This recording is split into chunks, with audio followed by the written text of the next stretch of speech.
High, আমি সোনালি চলে এলাম ছোট্ট একটা ব্লগের সাথে। তোমরা কেমন আছো? আশা করি সবাই ভালো আছো। আমরা কিন্তু সবাই মিলে যাচ্ছি হাজরাপিঠার মেলা দেখতে। তো এখানে নদী পার হতে হয়। আমাদের বাড়ির কাছে যেটা নদীটা সেটা পানায় ভর্তি ছিল বলে কোনো পরিষ্কার করেছিল না, তাই আমরা পার হতে পারিনি। অনেকটা হেঁটে এসে পার হতে হয়েছে, আর আমাদের সাথে অনেকে ছিল। কি দারুণ ইট বানাচ্ছে, কি সুন্দর। দেখ বাচ্চা মেয়েটা, দেখ তাকি, দেখ মাটি নিয়ে যাচ্ছে। বাবা দেখ কত সুন্দর।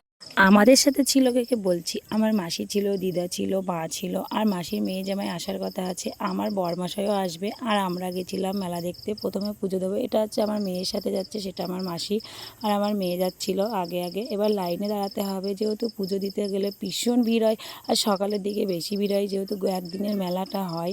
তো এই যে সেই জাগ্রত গাছটা আছে, এই গাছের কাছে দেখো, যে যা মনস্কামনা করে সেটাই পূর্ণ হয়ে থাকে। তো আমরাও চলে গেছিলাম সকাল সকাল। এই দেখো যেমন ভিড় হয়েছে, লাইনে দাঁড়িয়ে পড়েছিলাম ফল নিয়ে আর বাটা নিয়ে, তারপরে কিন্তু ভিতরে ঢুকে গেছি।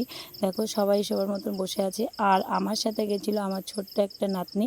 তো দেখো এই নাতনিটা আমার মায়ের কোলে ছিল। এবার পুজো দেওয়া হয়ে গেছে, বাইরে বেরিয়েছি। এই দেখো আমার দিদা আর আমি ছিলাম এখানে। তো আমার দিদা, মা, মাসি সবাইকে আমি লস্যি খাইয়েছিলাম।